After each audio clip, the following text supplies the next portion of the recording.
سعودی عربیہ کے صحرا کے دل کے اندر ایک ایسا پراسرار شہر آباد ہے جسے العلا کہا جاتا ہے۔ مدینہ منورہ سے تقریباً 300 کلومیٹر شمال مغرب کے اندر العلا شہر واقع ہے اور اس کی تاریخ 5000 سال پرانی ہے، جسے قرآن پاک کے اندر مدائن صالح یعنی قوم سمود کی بستی کے طور پر بھی جانا جاتا ہے۔ قرآن کے مطابق اس جگہ پر ایک انتہائی طاقتور قوم رہتی تھی جس جیسی قوم اللہ نے دوبارہ کبھی پیدا نہیں کی، کیونکہ یہ لوگ 100 فٹ قد کے لمبے تھے اور پتھروں کو تراش کر بڑے بڑے گھر بنایا کرتے تھے، انتہائی دولت مند اور تعمیرات کرنے کے اندر بے مثال تھے، اور یہ لوگ نہ کبھی بیمار ہوتے اور نہ جلدی بوڑھے ہوتے، اور اسی وجہ سے ان کے تکبر کے اندر دن بدن اضافہ ہوتا گیا، اور اسی طاقت نے اس قوم کو آہستہ آہستہ مغرور اور ظالم بنا دیا، اور ان لوگوں نے اپنے ہاتھوں سے بنے بتوں کو پوجنا شروع کر دیا۔ لیکن جیسے اللہ کا وعدہ ہے کہ اس نے ہر ایک قوم کے اندر اپنا پیغمبر بھیجا ہے، قوم سمود کے لوگوں کی ہدایت کے لیے حضرت صالح علیہ السلام کو بھیجا گیا، مگر ان لوگوں نے نہ صرف ان کا انکار کیا بلکہ ان کا مذاق بھی اڑایا اور کہنے لگے کہ اے صالح، تو ہم میں بڑا امید والا تھا، کیا تو ہمیں ان بتوں کی عبادت سے روکتا ہے جنہیں ہمارے باپ دادا پوجتے آئے ہیں؟ اگر تو سچا ہے تو ہمارے سامنے کوئی معجزہ لے کر آ۔ سورہ الاعراف آیت 75-76۔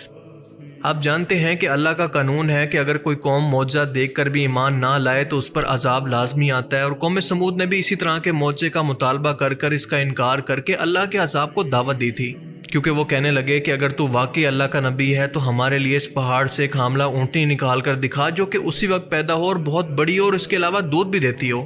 حضرت صالح نے سن کر یہ جواب دیا کہ اگر میں یہ معجزہ دکھا دوں تو کیا تم لوگ ایمان لے آؤ گے؟ ان سب لوگوں نے مل کر جواب دیا کہ ہاں، ہم سب لوگ وعدہ کرتے ہیں۔ لہٰذا حضرت صالح نے اللہ تعالیٰ سے دعا کی اور اللہ تعالیٰ نے ان کی دعا قبول کی، اور ایک معجزاتی طور پر ایک اونٹنی مخصوص چٹان کی پہاڑ کو توڑ کر باہر نکلی، ایک بڑی اونٹنی دودھ دینے والی، بالکل ایسے ہی جیسا کہ قوم صالح نے ڈیمانڈ کی تھی۔ قرآن پاک اس کے بارے میں مزید بتاتا ہے کہ صالح علیہ السلام نے کہا کہ اے میری قوم، یہ اللہ کی اونٹنی ہے جو کہ تمہارے لیے ایک نشانی ہے، اس کو چھوڑ دو، اللہ کا حکم ہے کہ اس کو قتل مت کرنا، بلکہ اس قوم نے اس اونٹنی کو ہی قتل کر دیا۔ اتنی بیکار گھٹیا قوم تھی، اور اللہ نے بہت طاقت دی تھی لوگوں، مگر کہ اس کو اللہ کی زمین کے اندر گھومنے اور کھانے پینے دو، کیونکہ یہ تمہاری آزمائش ہے، اور اس کو کوئی تکلیف مت دینا ورنہ تم پر عذاب آ جائے گا۔ اور اس بات کا ذکر ہے سورہ ہود کی آیت 64 کے اندر۔ اب اس اونٹنی کی ترتیب یہ تھی کہ ایک پورا دن یہ پانی پیتی تھی، اور اس کے بعد اگلے دن قوم صالح پورا دن پانی پیتی، اور اس کا انعام یہ تھا کہ جس دن یہ اونٹنی پانی پیتی تھی اسی دن اتنا دودھ دیتی کہ اس پوری قوم کے لیے کافی ہوتا۔ کچھ ہی عرصے کے بعد قوم سمود کے سرداروں نے سازش کی، اور انہوں نے ایک شخص کو، قدار بن سالف نام کے شخص کو اکسایا، اور اس نے جا کر اونٹنی کو قتل کر دیا، اور یہ ایسی قوم تھی کہ معجزہ دیکھنے کے بعد نبی کا، اس کے بعد بھی ایمان نہیں رہا اور نبی کی اونٹنی کو قتل کر دیا۔ اس کے بعد پھر کہہ رہے ہیں نبی سے کہ وہ عذاب کہاں ہے جس کا تم ہم کو بتاتے تھے کہ عذاب آئے گا، اس کو قتل کر دیا۔ سردار اس قتل کے بعد تکبر سے کہنے لگے کہ اے صالح، لے کر آ وہ عذاب جس کی تو ہمیں دھمکی دیتا ہے، اگر تو واقعی رسولوں میں سے ہے۔ حضرت صالح کو یہ سن کر بہت دکھ ہوا، اور انہوں نے جواب دیا کہ صرف 3 دن تک اپنے گھروں کے اندر عیش کر لو، کیونکہ اس کے بعد تم پر عذاب آئے گا۔ اور بالکل تیسرے دن جب لوگ اپنے گھروں کے اندر آرام کر رہے تھے، اچانک سے ایک خوفناک آواز آئی اور اتنا شدید زلزلہ آیا جس کو قرآن کریم کے اندر صحیحہ کہا گیا ہے۔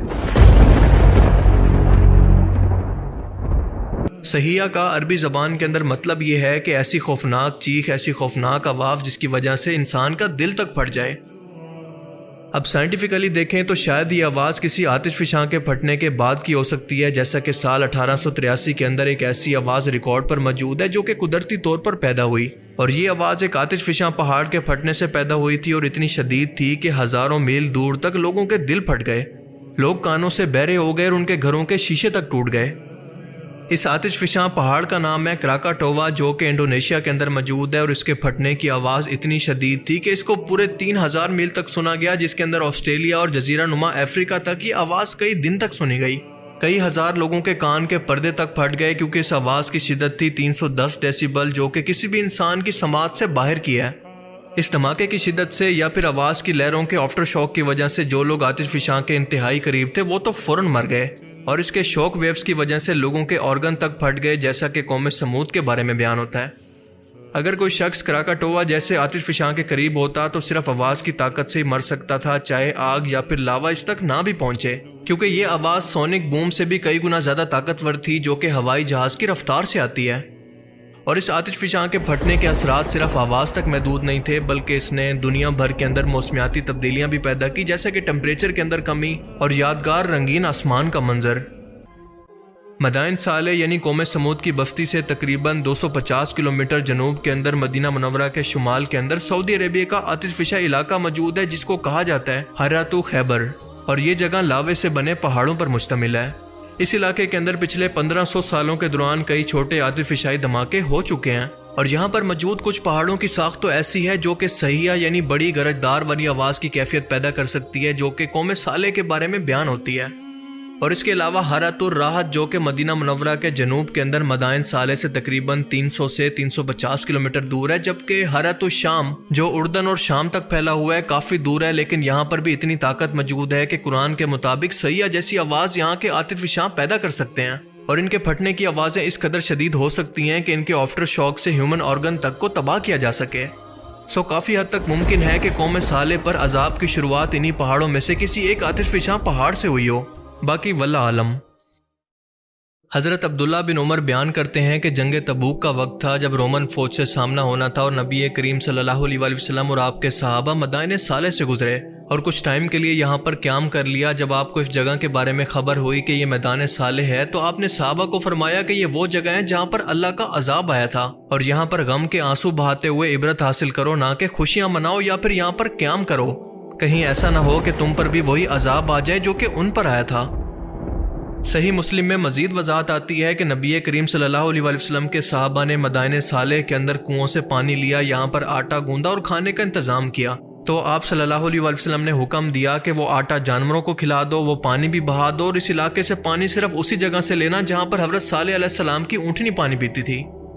یعنی صحیح حدیث سے بالکل واضح ہے کہ عذاب والی جگہوں پر کسی بھی طرح سے انٹرٹینمنٹ کے لیے رکنا اور دنیاوی سرگرمیوں کے لیے ان کو استعمال کرنا اللہ کے رسول نے انتہائی سختی سے منع فرمایا ہے، لہٰذا یہاں پر میلہ لگانا تو بہت دور کی بات ہے۔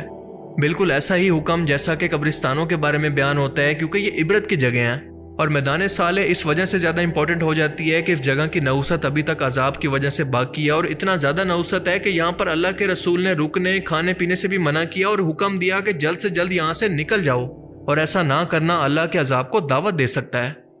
لیکن دوستو، آپ کو یہ سن کر کیسا لگے گا کہ اگر میں یہ کہوں کہ آج سعودی عربیہ کے اندر ویژن 2030 کے تحت اسی عبرت کی جگہ پر نہ صرف میلہ لگا ہوا ہے، بلکہ یہاں پر باقاعدہ فحاشی سے بڑے میوزیکل کنسرٹ بھی ہو رہے ہیں۔ اگر آپ کو یقین نہ آئے تو یہ ویڈیو دیکھ لیں، جو کہ صرف 5 دن پرانی ہے۔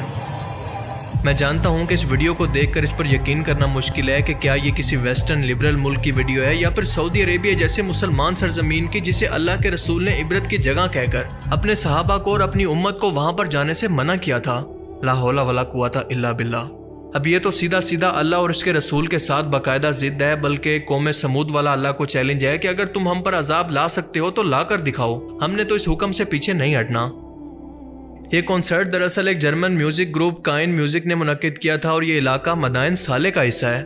اور سب سے افسوس کی بات یہ ہے کہ یہ وہ ٹائم ہے جب دنیا غزہ کے اندر جہاد اور اسرائیل کے خلاف احتجاج کر رہی ہے، جگہ جگہ پر پوری دنیا کے اندر بائیکاٹ ہو رہے ہیں، اور دوسری طرف مسلمان ملکوں کا لیڈر اپنے ملکوں کے اندر انٹرٹینمنٹ کے نام پر یہ سب کچھ کر رہا ہے۔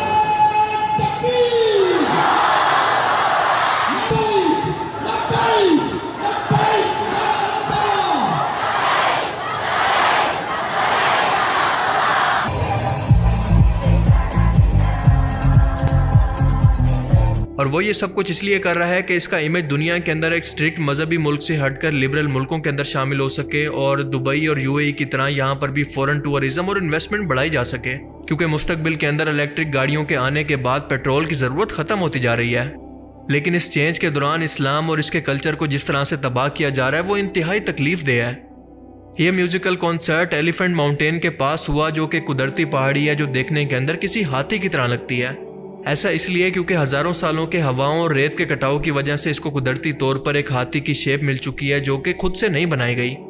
اس چھوٹی سی پہاڑی کی اونچائی تقریباً 52 میٹر ہے۔ العلا کے اندر باقاعدہ اس کا اپنا ایئرپورٹ بھی بنا دیا گیا ہے، جو کہ انٹرنیشنل ہے،